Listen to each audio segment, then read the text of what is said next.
Good afternoon. My name is Jim Conlan, and welcome to this episode of our entertainment show. As you know, in part three of our entertainment show each week, we premiere a new movie or TV series that is debuting here in Ireland and the UK, and especially here on Irish TV, where Irish eyes are smiling. And up for discussion this week, it's back after hugely successful 4 seasons. It's back for season 5. It's the TV drama series, Good Trouble, starring two primary sisters who have moved out, trying to make the life a world of their own and the big bad sort of world, and what all their sort of encounters, their day-to-day lives, and all the people that are meet along the way. It stars the two sisters are Marina Foster and Callie Foster, and this show, Good Trouble, is a spin-off of the hit series, The Fosters. It is an all-star cast, including Rachel Rosenblum, Zuri Adieli, Cierra Ramirez, Shirley Coley, Emma Hunton, Josh Pence, and Maia Mitchell, and our special guest this evening, the one and only Sierra De Young, who plays the character Claire Badgley. Sierra, I suppose 5 seasons, you almost have to scratch yourself and say, where have they gone? I mean, you've been there for 47 episodes, and very rare one season, and then you're always waiting on tender hooks if it's going to get renewed for a sort of second season. If you get the second season, you're thrilled and you're over the moon, and you said, sure, if we get a third season, it might be the right way to finish off. But 5 seasons still going, and you must be thinking to yourself, give me more. Just like Britney Spears, yes, I tend to share her mindset. I feel like, God, you really get what goes on through the actor's brain, because yes, when we booked this job, Rachel Rosenblum, Maisie Compass, and I, we were delighted to be on there for season 1. I think we did 4 or 5 episodes towards the end of that season, and we loved it. We were so happy to be there, even just for those 5 episodes.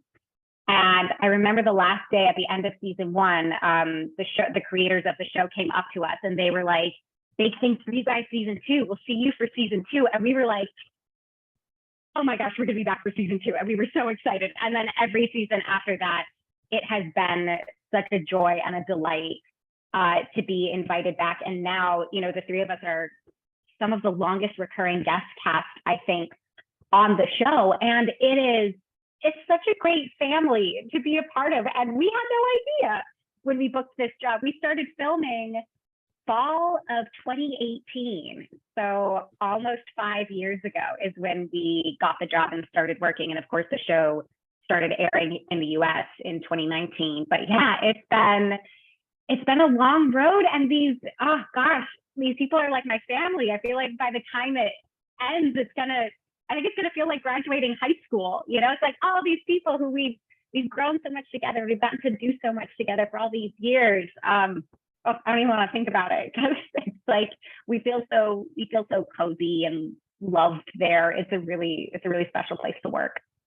And I suppose, Seri, when you're involved in a project for almost 5 seasons, and obviously you have a reoccurring sort of role in terms of number of episodes, are you informed at the start of the season, right, we're going to be shooting from this certain length, maybe from April to October. We might need you for the first 2 months, April and May, in terms of first 4 episodes. And does that give you time then to maybe book other gigs, book other projects, or is there been any sort of time, or are you much sort of fully committed when that season comes? Because you might be there for maybe episode 2, and then you might be there again until episode 7, and then you might be there again until episode 12. Is there a degree of certainty in terms of how you can plan your year around it?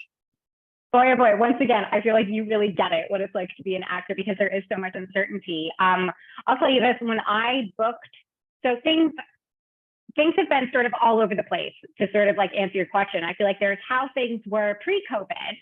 And so pre-COVID, there was an episode of Good Trouble that I was shooting, and I also, around the same time, I booked a recurring role on the show called SWAT.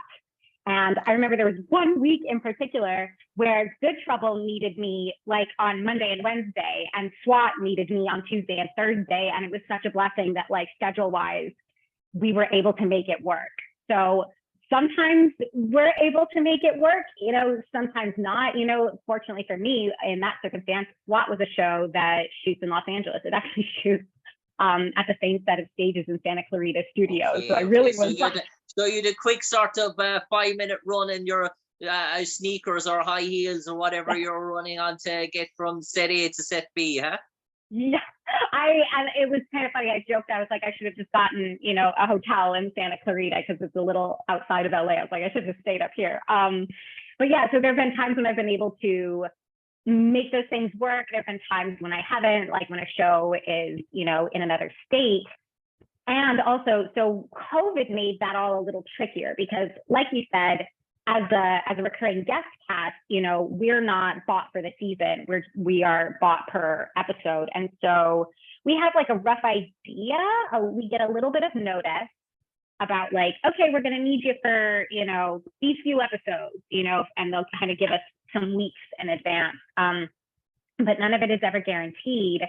So it can be a bit tricky. And certainly when COVID was happening, it became even trickier. There was a job that I wasn't able to take because it was out of state.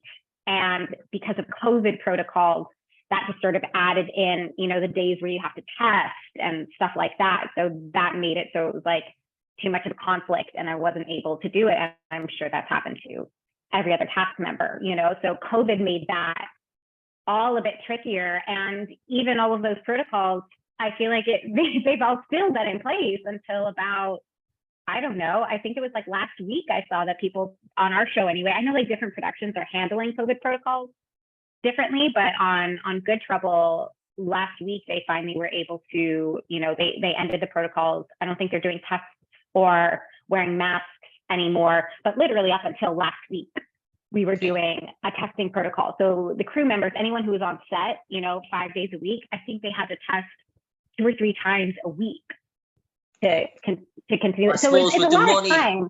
I suppose with the money involved in the production and the budget, they're just so scared in terms of if they lose a week of filming or something like that, in terms of the losses, I suppose, because some of them, I suppose, are running on bare empty in terms of funding after the COVID debacle. So losing more time for them, I say, even though it's a bit over the top, a bit OTT, I suppose they're just that bit, I say, panic stricken. Yeah. They can't believe what happened. Certainly. I feel like to make those sorts of calls, like, well, if someone gets COVID and it spreads throughout our production, and spreads throughout the crew, then we're gonna have to shut down. But at the same time, like it's a whole new department that was added to film sets, an entire COVID department, an entire COVID team. And I'm sure even sending the tests to the labs, I'm sure that costs an arm and a leg, so gratefully for me, those decisions are above my pay grade. So I don't, I just show up and say, okay. And we'll touch on Claire. What's in store for Claire? I know you can't give much away in terms of season 5. Is there some, dare I say, revealing or juicy storylines in terms of her character? That's a good question. Much of season 5, I feel like shows just sort of like the depth of the bond that, myself and the other gals and Mariana, like that we all kind of have for each other. Because, if you recall how season 4 left off, Mariana's, really wrapped up into what's going on with this cult and everything. And she finds herself in some pretty hot water. And so this season, I think we really get to sort of see and explore how much we really care for each other and support each other. And especially like while Mariana is really, really going through it, we get to see how strong these friendships that have gone on for years, really are. So that's the kind of juicy, it's hard to talk about it without like giving anything away, but that's pretty much all I got for you is just sort of like the strength of that bond. And I believe, Seri De Young, it's been a busy time for you in terms of being behind the camera, in terms of fronting your own sort of project. Is there a bit of a Quentin Tarantino coming out in terms of Seri De Young? Is it the start of the bright lights in terms of behind the camera as well? Yeah, absolutely. I've been directing. I've done 10 short films, and most recently I did a feature-length documentary that's now available worldwide. It's called Tender Points, A Fibromyalgia Journey, and I directed it and I appear in it as well.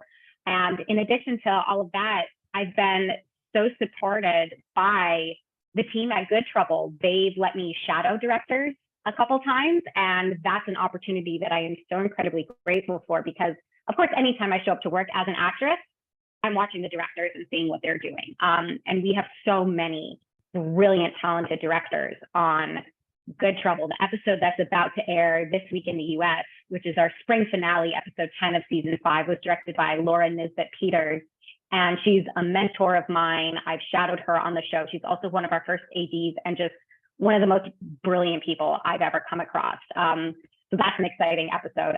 Like, keep your eye out for episode 10, just as far as like, it's just so creative. But we have so many amazing creative directors on the show. So it's been fantastic to get to watch and learn from all of them, and to be supported by the Good Trouble producers in being able to like officially shadow a couple times on the show. So that's been fantastic. I really want to get into episodic directing. But yeah, so my documentary that means so much to me, again, it's called Tender Points, A Fibromyalgia Journey. It's about a good friend of mine. She has fibromyalgia, and when she was diagnosed with it, it's a very mysterious illness if you don't know anything about it. The diagnosis is kind of all over the map, and the solutions are just as mysterious. And that's one of the hardest parts about being diagnosed with it, is kind of not knowing where to go and where to turn. And this friend of mine, Lena, she kind of stumbled upon a protocol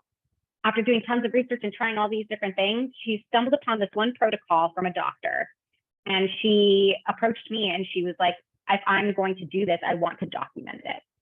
And I'm a filmmaker and I'm a good friend of hers. So she trusted me to do this. And it's very intimate. Fibromyalgia is a chronic fatigue and pain illness that has a collection of symptoms that can vary from person to person. And it's really, really challenging.